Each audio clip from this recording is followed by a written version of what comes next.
Okay, so now you've got a solid grasp of what generative AI is, the technical side, the models, the data. But let's shift the lens. How does this technology actually show up in your day-to-day as a designer or creative lead? Well, the first thing to know is that while text generation gets most of the spotlight, it's just one piece of the bigger picture. Generative AI isn't just about writing captions or summarizing documents. It's about unlocking new ways to create across formats, disciplines, and workflows. Let's break it down. Generative AI doesn't act as just one tool. Think of it as an entire toolbox. At its core, generative AI is a system that can produce entirely new content, not just remix what already exists. Let's dive into what the tools look like format by format.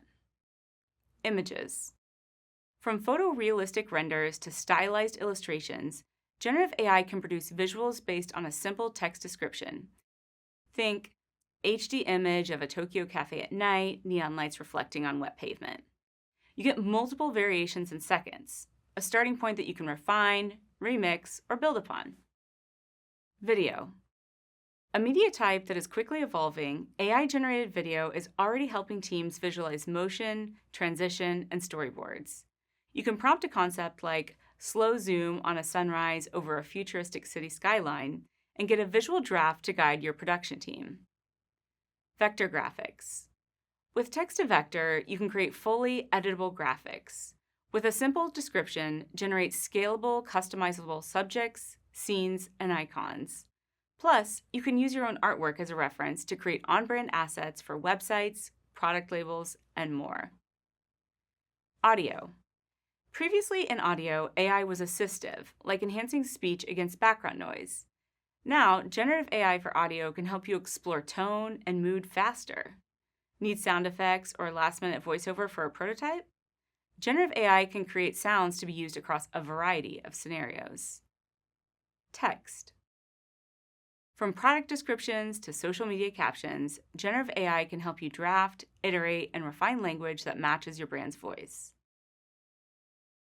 Code. Whether you're building a microsite or prototyping an interactive feature, generative AI can help you write and debug code. It's especially useful for non-devs like me, who need to test ideas quickly through the simple, working prototype. 3D. Now this one's a game changer. With scene to image, you can add shapes to build a 3D scene, pair that with a text prompt, and you can use that precise structure to serve as a reference for your generated image.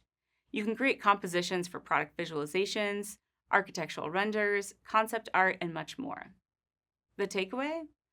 Generative AI can broaden your skill set as a designer and expand upon your creative reach as a team.